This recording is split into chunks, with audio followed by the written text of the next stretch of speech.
चेहरे को सफेद दुपट्टे से ढककर कुछ इस तरह से मुंबई के ईडी दफ्तर में आज सुबह करीब 11:15 बजे अभिनेत्री रिया चक्रवर्ती पहुंची। सूत्रों के मुताबिक ईडी ने रिया चक्रवर्ती को उनकी 3 प्रॉपर्टीज के साथ साथ सुशांत सिंह राजपूत के खाते में हुए लेन देन के बारे में पूछताछ की। रिया चक्रवर्ती के साथ पूछताछ की जा रही है। उनसे 2015 से लेकर 2020 तकरीबन 5 सालों का उनका आईटीआर मांगा गया है ताकि उनकी इनकम का सोर्स पता चल सके, एक्चुअल इनकम इतने 5 सालों में कितनी हुई है, क्योंकि उसी के हिसाब से अब अंदाज़ा लग सकेगा कि उन्होंने जो प्रॉपर्टी खरीदी है पिछले 5 सालों में क्या वो वाकई में उनकी ही सेविंग्स जो पुरानी बची हुई थी उनसे आई है और जो करंट इनकम है उसका जो उन्होंने पोर्शन इस्तेमाल किया है या फिर उसका सोर्स ऑफ इनकम कहीं और था। कल हमने आपको सुशांत सिंह राजपूत के 8 जून से 14 जून के बीच के कॉल डिटेल्स की जानकारी दी थी।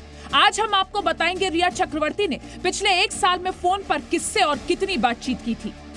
रिया चक्रवर्ती ने अपने पिता इंद्रजीत चक्रवर्ती से 1192 बार बात की, जबकि भाई शोभिक चक्रवर्ती से 1069 बार बात की।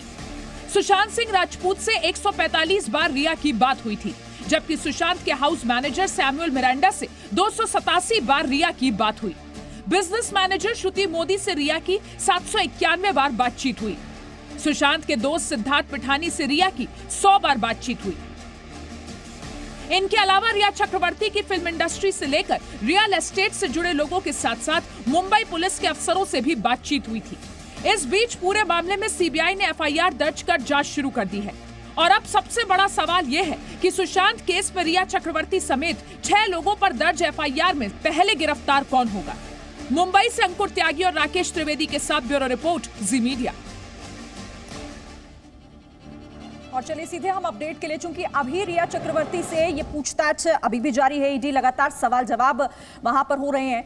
राकेश, क्या हो रहा है अभी, क्योंकि सूत्र ये बता रहे थे बहुत महत्वपूर्ण सवाल हैं जिनका सामना रिया चक्रवर्ती को करना पड़ रहा है।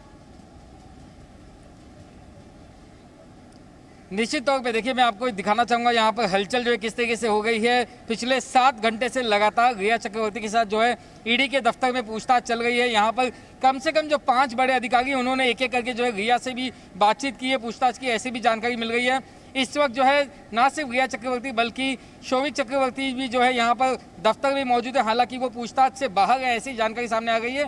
इसके अलावा सुबह 2 घंटे तकरीबन जो है ईडी ने श्रुति मोदी जो कि इनकी बिजनेस मैनेजर रही है उनसे पूछताछ की है। साथ ही साथ रितेश शाह जो चार्टर्ड अकाउंटेंट रहा है उनसे बातचीत भी की, उनसे भी पूछताछ की है।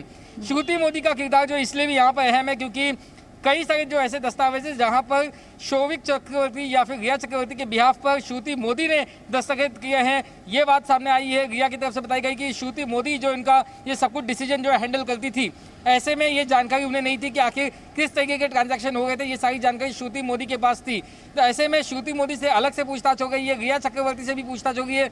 सबसे बड़ा सवाल जो ये पूछा जाएगा कि आखिर विविड गेज कंपनी जो उन्होंने बनाई थी सुशांत सिंह के साथ मिलके, ऐसी क्या मजबूरी थी कि आपने अक्टूबर 2019 में कंपनी बनाई और उसके कुछ महीने बाद में आपने अपनी डायरेक्टरशिप जो है वो छोड़ दी।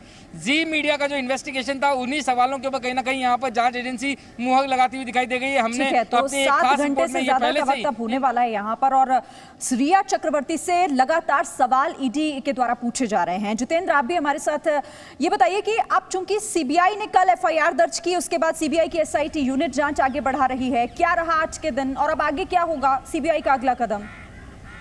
देखिए, सीबीआई ने अपनी एफआईआर दर्ज कर ली है और सबसे पहले जो इसकी जांच से जुड़े हुए दस्तावेज हैं उन सबको स्टडी किया जा रहा है और उसके बाद ही जहां पर सुशांत की मौत हुई है, जिस घर में, जिस कमरे के अंदर, वहां पर क्राइम ऑफ सीन को जो है री इन्वेस्टिगेट किया जाएगा, यानी कि उसकी जांच पड़ताल की जाएगी किस हालात में सुशांत की मौत हुई थी, किस हालात में वो अपने कमरे में पाए गए थे।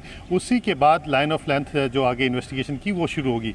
इसमें सबसे अहम बात ये भी है शिरीन की, जो सुशांत के पिता है वो शिकायत करता है तो उनसे भी पूरे बयान लिए जाएंगे, उनसे पूरी बात समझी जाएगी कि क्यों उनको शक है रिया पर, कैसे उसके पैसे लिए गए और उसके बाद जाकर के आगे जो 6 आरोपी हैं इसके अंदर नामजद आरोपी हैं, जिसमें रिया चक्रवर्ती, उनके उसका भाई शोभिक, उसके माता पिता, मैनेजर, उन तमाम आगे भी पल पल की अपडेट आपसे लेते रहेंगे इस पूरे घटनाक्रम को लेकर। बहुत शुक्रिया आप दोनों का हमारे साथ जुड़ने के लिए और इस खबर पर ये बातचीत करने के लिए।